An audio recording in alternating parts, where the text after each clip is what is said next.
Maimonides, the Rambam. Moses Maimonides, this is in parentheses, Moses Ben Maimon,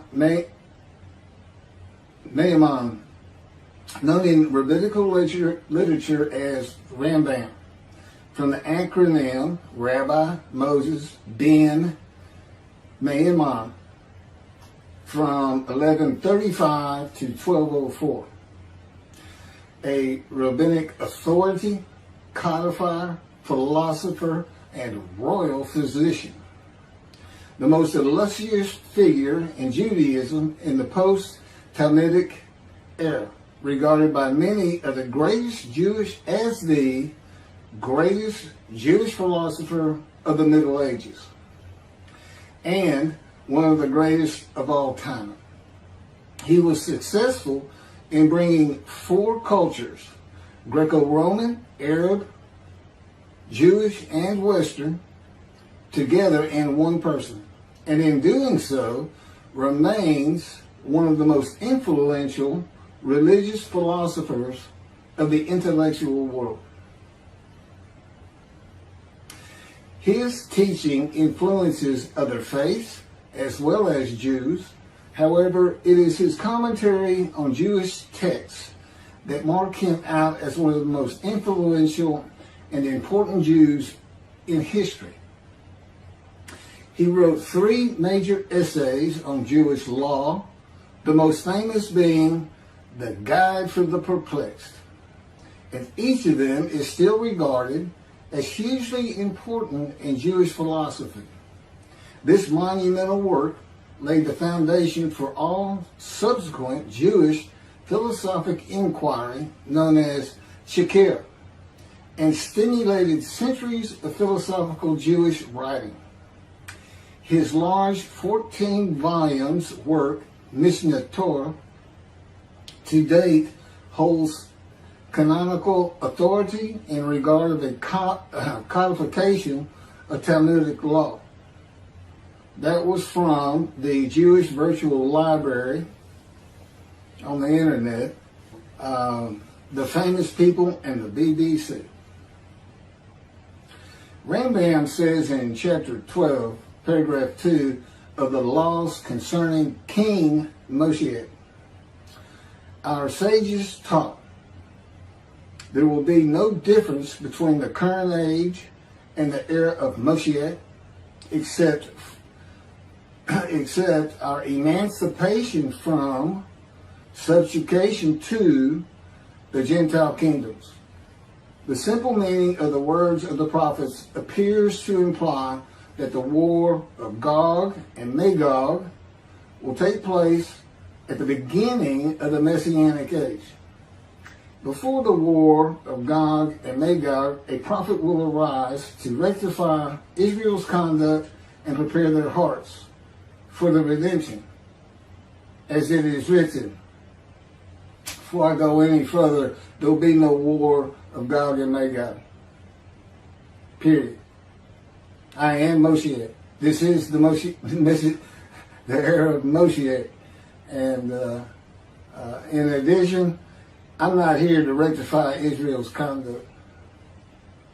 And I would like to think I'm preparing their hearts for the redemption, because it is here.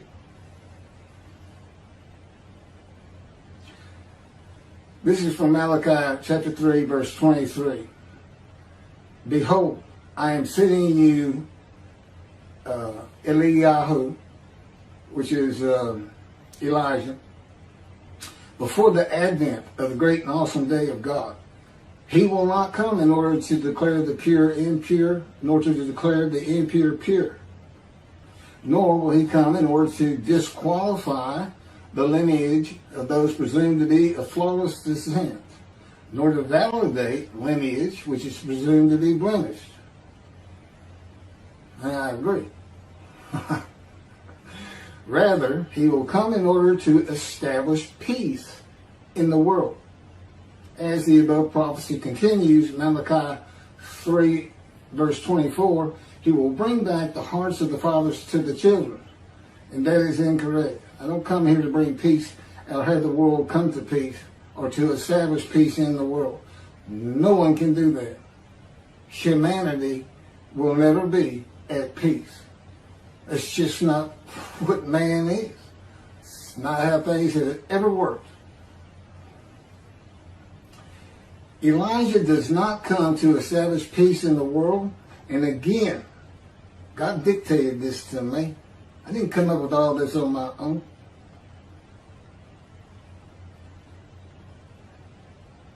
From the book Isaiah 53, In the Day of the Lord. Elijah does not come to establish peace in the world, but to make the many righteous by his knowledge in reconciling the sons to the Father and the fathers to the sons of the family members, one to another, of the Jewish people, by having them be mindful of the teachings God gave Moses at Oreb and to the practice of Judaism. Okay, be mindful. That's an amendment to the first, the covenant between God and the Israelites given by Moses. It's just an amendment because they had to have strict compliance with 100% of the Israelites agreeing to it, that they would all abide by it. Today he's saying be mindful, and he's also saying it doesn't have to be 100% of the people, those who heed and revere and esteem his name. And he knows it's not going to be all of the Jews, notwithstanding the fact he has forgiven their sins and remembers their iniquities no more. And to be a messenger of the new covenant with sin forgiveness. That's why it's new. There's an amendment to it, and in addition to it is sin forgiveness. That's the only difference. I will be your God and you will be my people. That's the covenant. And it's never changed. It's never gone away. It's new only in the sense that there's been an amendment to it, and in addition to it, and it's a ratification and confirmation of the covenant at Mount Sinai, or Rambam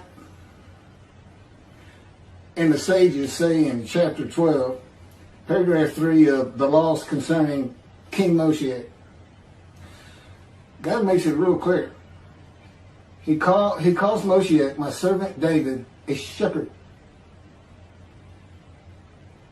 He's a teacher. There's been no rabbinic kingdom dynasty that Rambam thinks is coming. And that's all you have. Now there is a slight reference to king and prince throughout the covenant of friendship. That just means leader in this context. He's a ruler amongst the people, not a ruler over the people. This is just Rambam's rendition of what a rabbinic kingdom would be, but it's not in the Hebrew Bible. During the era of the King Moshiach, once his kingdom has been established and all of Israel has gathered around him, the entire nation's line of descent will be established on the basis of his words, through the prophetic spirit which will rest upon him. In the Middle Ages and in antiquity, they believed in prophetic spirits. This will not happen. I do not have a prophetic spirit. The Spirit of God alighted upon me, but he's a person. Now, he helps me. He'll tell me things and teach me things. But there's no such, there's by and large, nobody believes in that kind of thing anymore. That somebody can just prophesy. God prophesied. He has absolute knowledge of humanity from Adam on to the ends of the earth. Okay, now he can tell a man, write this down, or go tell the people this. But this just comes from him by knowledge. No man gets a spirit upon him and all of a sudden he can prophesy.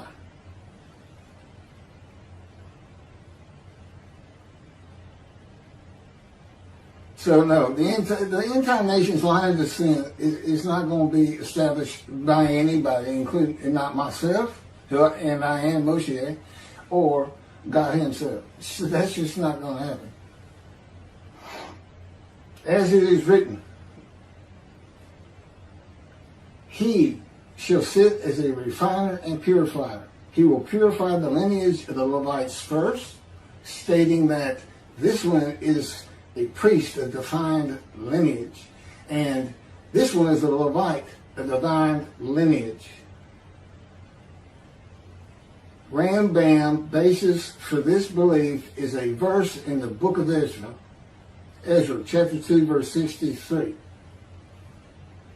The governor said to them, they shall not eat of the most holy things until a priest arises who will wear the yum and the tamim.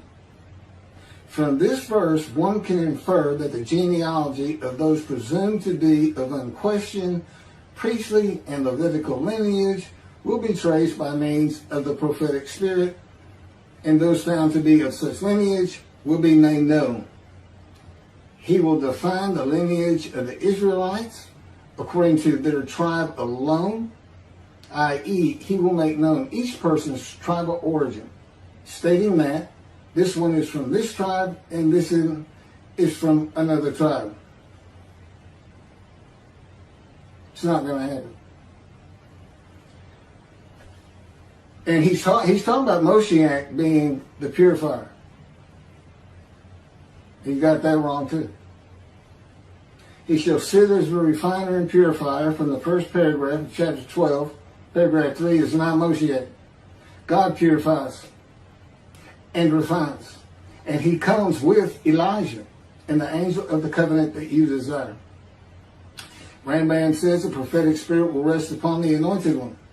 The prophecy of the Hebrew Bible, the prophecies of God. I just gave you my summarization of before I read this,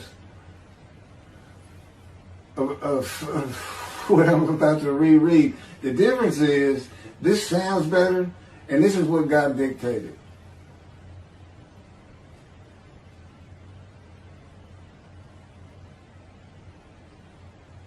The prophecy of the Hebrew Bible, the prophecies of God. David does not have a prophetic spirit. While prophetic spirits were a common belief in the ancient age and Middle Ages, that is not true for the age of reasoning and information. Isaiah chapter 11 verse 2 defines the attributes of the spirit that alights upon the anointed one as a spirit of wisdom and insight, a spirit of counsel and valor, a spirit of devotion and reverence for the Lord. There is nothing regarding a prophetic spirit. And even that, it's just what the Spirit of God lit upon me, and He has all these attributes, and they teach me, and they tell me as I speak to people how to do and how to be. But a spirit didn't just alight upon me in and of itself. And within God's Spirit is God Himself, His very presence, His mind. You know, it's a hard concept because Judaism's never taught it, but it's in Ezekiel. I don't recall the chapter and verse, but God told Ezekiel, get up upon your feet. Ezekiel says, at that very moment, a spirit entered into me, and I could hear God's words. Couldn't hear God's words until the spirit entered into him. Why? They had to be inside you. They had to be inside you. It's speaking to your mind. God doesn't have a mouth, a tongue. You know, he can, within me, He can make me sense, perceive that this is where His presence is. And that is where the words are coming from. As though to my ear, even though it doesn't really seem like my ear, but it does seem like it's coming from over here, or over here, wherever He wants to do it. Spirit enters into you, and God is in His Spirit. And this is Malachi chapter 3, verse 2 through 5. But who can endure the day of His coming? And who can hold out when He appears? for he is like a smelter's fire and like fuller's lye. He shall act like a smelter and purger of silver, and he shall purify the descendants of Levi and refine them like gold and silver, so they shall present offerings in righteousness. Then the offerings of Judah and Jerusalem shall be pleasing to the Lord, as in the days of yore, and in the years of old. But first I will step forward to contend against you, and I will act as a relentless accuser against those who have no fear of me. This is God, and not David or Elijah. It's God. And what does he say? I will act as a relentless accuser. He says when Moshiach is here, his servant David is here, he says, I'm going to have a reckoning and dismiss the shepherds of the flock, the rabbis. I'm going to have a reckoning and not dismiss them, primarily for teaching this Messianic era. Secondly, for ignoring his prophet. That would be me, shunned, despised, and held of no account. That's how they've been treating me for years now. God's been with me 13 years to prepare me for this, and that's how they treated me.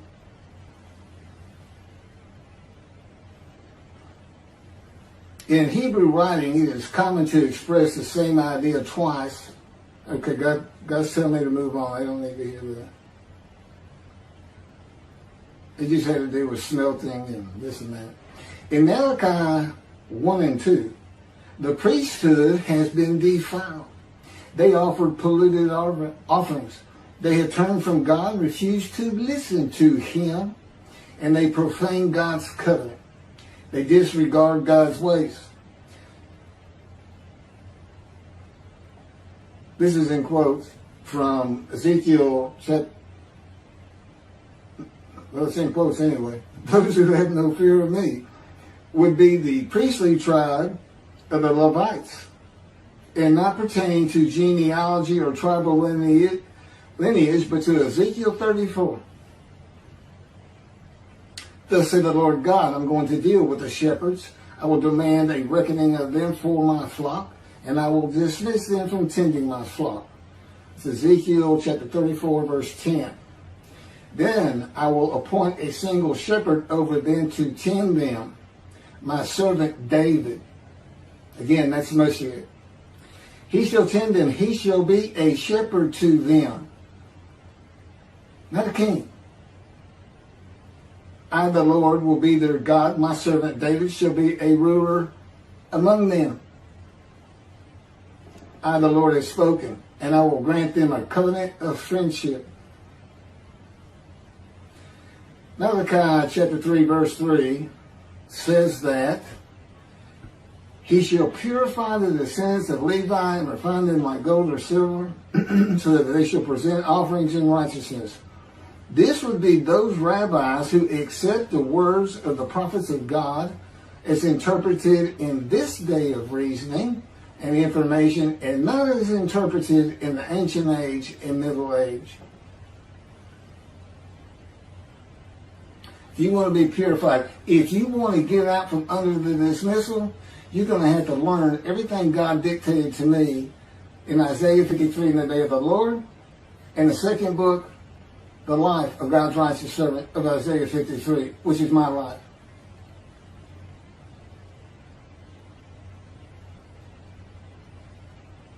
That'll purify you. That'll get you back on the scroll of remembrance so you can see the heaven God is creating. The name Israel still ain't good. The era of redemption, restoration, and exaltation versus the day of the Lord as found in the book. Rambam and the sages interpreted it as a prophecy that Moshiach, with a prophetic spirit, will determine the lineage of the priests and Levites from a verse in the book of Ezra. I've covered this. Anyway, the governor said to them, they shall not eat of the most holy things until a priest arise who will wear the Urim and Thummim. This has nothing to do with genealogy of Levites today or purification and refining, or a prophetic spirit on Moshiach. This is not a prophecy of a high priest arising. And it is not Moshiach, but an answer to those that could not prove they were Levites when the verse is put into its proper context. This is Ezra chapter 2, verses 61 through 63. Of the sons of the priest, the sons of Habiah, the sons of Hakuz, the sons of Barzillai, who had married a daughter of Barzillai and had taken his name. These searched for their genealogical records, but they could not be found. So they were disqualified for the priesthood. The Teshachta ordered them not to eat of the most holy things until a priest with Urim and Thummim should appear. It was just a specific instance.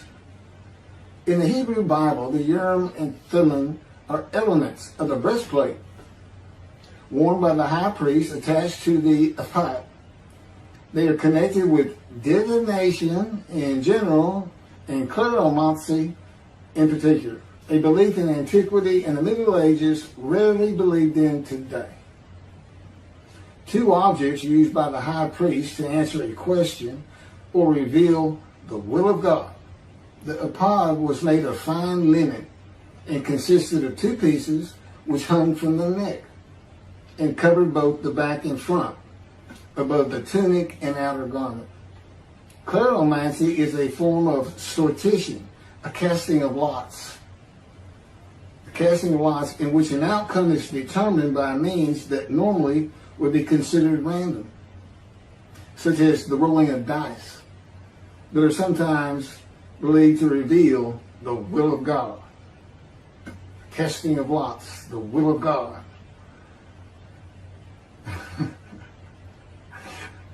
This is not believed in today. Ezra is not a book of the prophets. Teshachta was not a prophet and did not speak the words of God. Few people believe in divination and kleromancy today, matters and things of the Hebrew Bible written for an era gone by. In summation, as great as this man was, and we're talking about the year 1200 or so when he died, born in the 1100s, he was an incredible man. There's no doubt about it. But he didn't have the science, the medicine, the knowledge, the information, the ability to get information that we have today.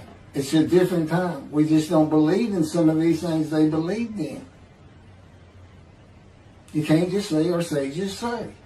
Now, Rambam also, I can't believe he's not in here. He said Moshiach is going to perfect the world, and the entire world was going to speak Hebrew. Okay? And he gets that from Zephaniah chapter 9, verse 10. God says, and I think most people have heard this phrase, they shall be a people of a pure speech. He takes that to be the people of the world. Well, the only problem is that, read verse 9. In verse 9, God talks about his anger against the world and how he was actually terminated with fire. He's not talking about them. He's just talking about his people. The peoples are the Jewish people. And guess what? Today they are a people of pure speech in Israel.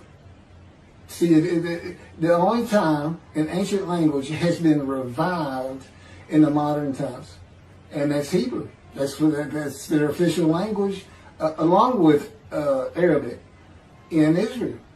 So it was a true prophecy of God. They should be a people pure speech, but he's only talking about the Jewish people. When he says the peoples, he's talking about his people. If he's talking about the people of the world, you know what he's going to say? The people of the world. His people. The Jews. Okay, well that's all I have on Rambam. Again, I'm surprised I don't have that. Thank you very much for listening.